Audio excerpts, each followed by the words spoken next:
As the mage's son and Lucian bantered back and forth, a figure emerged from behind Lucian and walked slowly and purposely towards the veil. Juliana stepped up to the veil and was about to cross over when Lucian reached out and grabbed her hand. Juliana winced as his hand tightened around the tender mark on her wrist. As he held her wrist, Juliana's mind flooded with thoughts of darkness once again, causing her to fall to her knees. Many feet stepped forward to go to her, but the mage's son reached out his hand to stop them. "You are not so powerful now, O mighty mage.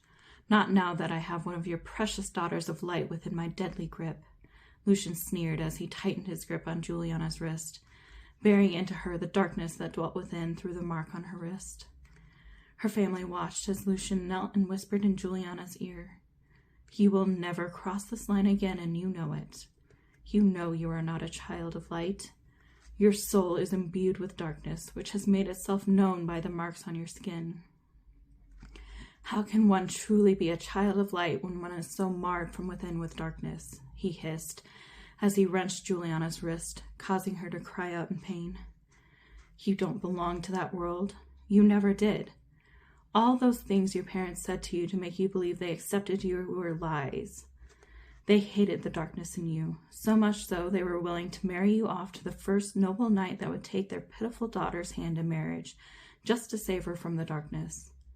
Why do you think they kept you locked up within the palace walls and made sure no one in the kingdom ever found out what you really were?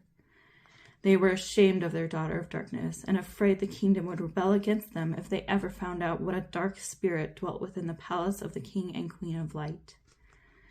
Juliana sat there, listening to Lucian's words pour over her, each one piercing her heart and soul with their poignancy. She was unworthy. Her soul had been charred and stripped away by the darkness within, and it wasn't anything her parents could take away or get rid of. She could never be a pure daughter of light. She had traveled too far down the path of darkness to ever come back. Her kingdom and people would never accept her for who she was. She was too lost and too far gone. Nothing could reach her in these depths of darkness she had allowed herself to get sucked into. Juliana closed her eyes as a single tear fell from her face and landed in the dirt below. As her tear touched the earth, a strange and gentle breeze whipped around her. She breathed in the refreshing breeze, and instantly her mind was transported to another place. All around her, the luscious green grass of spring bent and rippled like waves in the breeze. A babbling brook tumbled over the rocks as it trickled forth from its frosty encasement of winter. Robins and bluebirds twittered a song of a new season. Leaves burst forth on the trees, and flowers rose up from the dead and barren earth. As Juliana sat there and took in the scene around her, a man who glowed with the light of the sun stood before her. Juliana looked up at the majestic man as he spoke. "Juliana, do you believe in the power of spring?" he asked as he knelt before her. "Of course I believe in the power of spring," she replied. "It is the essence of who my family is. It is everything my kingdom stands for. Without it, our realm would not exist. Nor would any of the other realms. Spring brings forth the power of rebirth and new life to the world. Without it, the world would continue to be a buried and hardened wasteland. But I did not ask what you thought the importance of spring was. I asked if you believed in the power of spring." "I don't understand," Juliana responded. "You said it was the essence of who your family was. Who do you think you are in relation to spring? Is it the essence of who you are?" Juliana looked down at her hands. She touched the mark that had defaced her wrist. She shook her head. "I'm afraid I don't have the same power as my family. I have too much darkness within me." "Juliana." The mage's son took her empty hands and covered them with his. He gently turned them over and placed his hands over hers in the dirt beneath her. "You are as much a daughter of spring as any member of your family. You are the essence of spring itself. You carry the magic of light and life within you, and what you create carries a beauty that surpasses most things because you know what it is to plunge into the depths of darkness and the struggle to push through the darkness to reach out and be touched by the sun." As the mage's son said the last words, he removed his hands and revealed a flower that bloomed beneath her hands. Juliana looked up at him, surprised to see a flower beneath her cupped hands. You did that, not me. The mage's son smiled and shook his head. You did that. Believe in the power of spring, Juliana. Believe. The mage's son breathed the last word into Juliana's heart, and all of a sudden it was like Juliana's whole world was filled with spring. Something changed within Juliana in that moment, and she felt herself being pulled out of the darkness within. As she touched the earth beneath her fingertips, the rocks and trees and every blade of grass carried with it the song of redemption and what it meant for the world to come forth in the brilliance of spring after the cold and barren season of winter. The feeling of new life tickled her fingertips and wound its way through her veins and seeped into her heart. The words of the ancient spring song that started their realm spilled out from her heart, and she started singing the long-forgotten words. Juliana's song came to an end, and everyone in the valley stood silent and still for a long moment. Juliana looked up to see everyone staring at her. The mage's son smiled at her and reached out his hand. Juliana, you are free. Juliana smiled. She took a step forward to cross the veil. As she did, Lucian grabbed hold of her yet again to prevent her from crossing. The rising sun cast its light on a crimson line beneath her feet. You cannot deny the ancient power of the blood that covered this line years ago, Lucian. Its power is far greater than anything you could ever conjure or imagine, the mage's son said, as he stretched out his hand again to Juliana. It cannot contain those whose lives it covers. Juliana wavered as she looked at Lucian, unsure of what would happen if she crossed. She looked back into the eyes of the mage's son. His gentle gaze reached into her heart and soul and gave her the confidence to continue. Juliana placed her hand in the strong hand of the mage's son and took one final step across the line, entering into a world of beauty and light. The passage I just read is from my second book, Beauty Redeemed, and I was just thinking about it this morning in relation to some of the things I've been thinking about or going through lately, and I just wanted to share a little bit about it and about my books in general. But I've said this before, but my books are very personal for me, and I've incorporated a lot of my own personal story into them. And when I write passages like this, they are written from places that are very real in my life and things that I've personally experienced or gone through. And, my first book, Ariana, is very much part of my story, and Juliana in the second book is a lot of my story as well. But in the first book, Ariana is cursed to turn into a monster every full cycle of the moon. And in the book, you kind of see her struggle with like the pain of transforming into this monster and transforming back, and the bruises and scars that are left on her body after. And part of my writing that character was personal things I've dealt with, like chronic pain or different things like that. And I wanted to be able to relate to people that they are not alone in their struggles, whether it's health or personal or emotional or physical or whatever. But I have struggled with many different things like that throughout the years. I have had chronic back pain and scoliosis and bad hips for many years and much of my life. And it's never a good thing when you go to the chiropractor for the first time in high school and he tells you that you have the back of a 60-year-old woman. And it's like, oh, great, my back is already way older than I am, and I still have a lot of life ahead of me. But aside from that, I've dealt with different things like endo symptoms and PCOS, which is polycystic ovarian and syndrome, and so it's getting lots of cysts, and it's very painful, and it feels like there's a knife inside my abdomen at times, and just different things. And I've struggled a lot with those feelings of being out of control of my emotions or not feeling up to doing life and experiencing life with the people or doing things a lot because I'm in pain a lot or I'm tired a lot. And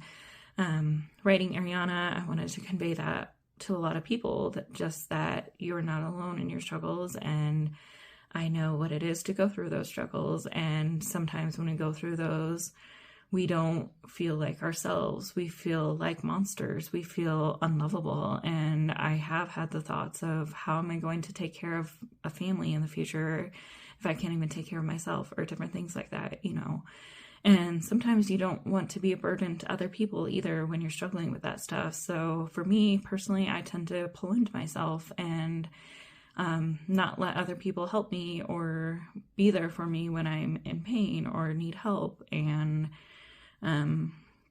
you see a lot of that in the character of Ariana, because she lives on her own for most of her life and doesn't want to burden other people or be a problem for other people. And so you see that, but you also see it on the emotional side, where her mother banished her as a child, and she's had to live in isolation, and she's been told her whole life that she is unlovable and she's unworthy. And so a lot of that part of my story goes into it too. Growing up, you hear different stories and messages from people around you or from circumstances that you're in, and we don't always have control over those things, but they can take control of our lives. And we are told we're not beautiful, we're not worthy, we're not lovable, we're monsters, we're ugly, we're not desirable. And part of writing this series, and especially that first book, was just to show how we are viewed in Christ as beautiful creation. And no matter what we're going through or what we feel like or what messages the world tells us that we are, God sees us as a beautiful creation. And that message kind of carries out through the rest of the books too. Book 2, Be Redeemed, obviously about redemption, but Juliana also has a big part of my story, and she's a very dear and close character to my heart. And a lot of what she struggles with, I've struggled with too in my life. And her being a princess in the kingdom of light, as you heard in the passage I was just reading, she's always struggled with feeling worthy of being in that kingdom and feeling like she can't live or dwell in that kingdom, let alone be a ruler in that kingdom, because she struggles with darkness. And for me personally, and I don't know how many of you out there struggle with secret sins or hidden sins or just your own personal demons and darkness, but we all struggle with things. And if you've grown up in the church, or if you're in a church environment now in your life, it can be hard to share those things and be vulnerable with people and be real with people, because you don't want them to judge you. And a lot of times, unfortunately, the church does take the stance of judgment and condemnation for things that people struggle with. And not that we should love the sin, we're supposed to love the sinner and not the sin, but because Jesus never said that people's lifestyles were okay that they were currently living in, but he always told them to go forth and sin no more, so he healed more than just their physical ailments, and he touched them on a spiritual level, and he didn't leave them where they were at, and he doesn't leave us where we're at. But so many times in the church, we can be very judging and condemning of people who struggle with things, whether it's alcoholism or abuse or pornography or whatever it is, whatever their lifestyle is, we can be very judging of that. And so to grow up in that environment or be in that environment, it can be very hard to share those things with people, because you don't want them to judge you. You don't want them to think, oh, that person goes to church, but they still struggle with all these things and stuff. So that was a lot of what I wrote into book 2 as well, just based on my personal life and struggles. And the other character, Darian, he also struggles with it because he grew up in darkness. His whole world has been darkness his whole life. And so for him, he doesn't feel like he would ever be worthy to live in the kingdom of light, because he's basically a dark creature, and he doesn't see any hope for himself. And just kind of like in this passage that I read, just showing that there is hope in Christ, and he is the one that can pull us out of that darkness. And this passage really came to mind for me this weekend. I've been struggling with personal things and just feel the onslaught of constant darkness and constant just getting knocked down by the enemy. And, you grow up in the church and like, God is bigger than that. He's already overcome that. He's overcome the world. He's overcome Satan, and nothing Satan ever does will be able to conquer that or be greater than that. But Satan is so good at getting into our heads and our hearts and destroying all the ounces of light and beauty and hope that we have in us from Christ and God. And he can just rip us apart and twist our minds and make us feel unworthy. He fills our minds with guilt and shame and turns our hearts away from God and makes us believe that we're never going to be better than this. We're never going to be pure. We're never going to be worthy of living in a kingdom of light. And so when you're constantly influenced by that, it's very hard to see the light through the darkness sometimes. And that's a lot of what Juliana struggles with in the second book. And I have personally been struggling with that a lot lately. And different circumstances in my life over the last few years have just really knocked me down. And I've faced a lot of dark things in my life, or hard things. And you're always told, like, trust God, believe in God, and he'll work it out for your good. And you believe that, but sometimes life just becomes so hard, and so much of the hard things constantly, like just a constant onslaught of those things in your life, it can just be very hard and overwhelming to see that beauty and light anymore. And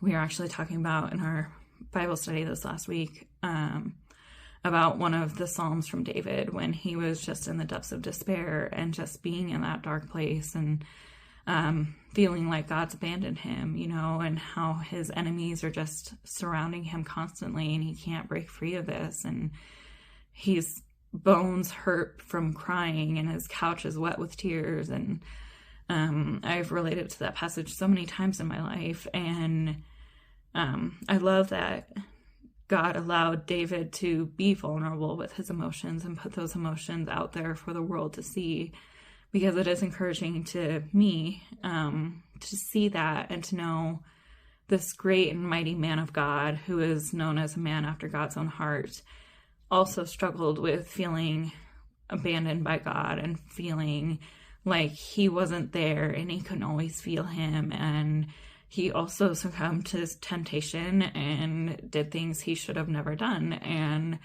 he was still after God's heart in the end. And that was the important thing, was for him to come back to God. And I feel like I've just kind of been in that place in the last few years where my heart hasn't always been in the right place with God. And just different things I've faced or experienced have kind of shaken my faith in some ways and made it very hard to see God in the hard things. And so a lot of it, I haven't been going to God like I should, or reading my Bible. And I'm grateful that I've been a part of a Bible study this season, and being able to do that, and just trying to make more of an effort to read my Bible more too, and just let God's words pour into me. And so, like I said, this passage just kind of came to my mind this morning as I was thinking about it, because it's things I'm dealing with, and it's a slow, long process. And I know a lot of times as humans, we are on a timeline and we just want things to be fixed now and be over whatever it is we're struggling with and be on the other side of it. And I don't know if you're like me, where it just seems like it's been years and years of hardship and drought and famine and fire and trials and all that. But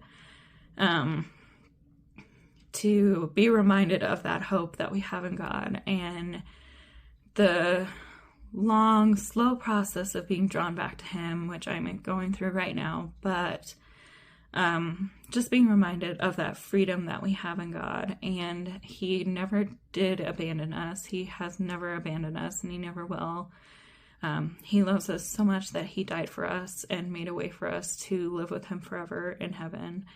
And just reminded of that fact. And there's so many moments like this in my other books too. And it's always been an encouragement to me to write these books, just because when I'm needing that encouragement or the reminder, I always end up either working on that section or writing that section and then rereading it. And in those moments, those passages really speak to me and my heart and my situation too. So a lot of why I wrote these in the past few years has been to hopefully encourage others and give them a picture of what those struggles look like in others, and give them something to relate to and hold on to and be reminded of. And always just being reminded that there is hope, even if it seems completely bleak and dark and like there is no hope, all hope is gone. And a lot of that comes out in my 4th book that is coming out very, very soon. I don't know if you saw my pages on Friday, but I did post that the cover is officially out, so it's going to print, and hopefully I will have it in hand in the next week or two. But yeah, I just wanted to share that passage and share a little bit of my heart and what I've been going through, and how God's been using my own writing to speak into my heart, but how he's also just been very patiently drawing me back to him and giving me those pictures of hope and redemption in my life, and reminding me of that freedom that I have in him and the beauty of that redemption, and how Satan's influence in my life over the last few years has been very strong and great, and he has made it very hard to see God's goodness through it all. But I am slowly starting to see it and starting to feel those little glimpses of freedom and hope, and I just wanted to share that with you guys and all that. I do hope to do some more videos in the future and answer some questions that you might have. So if you have questions, feel free to always drop them in the comments or message me with them, and I'll try to answer them in the future and do more videos like that. But yeah, I just wanted to share that with you guys, and I hope you have a great week. And I am so excited for spring to be coming, because it means that we're past all the cold and bitterness and barrenness, and like it said in the passage, just the new birth and new life that comes after winter. So have a great day. See you soon.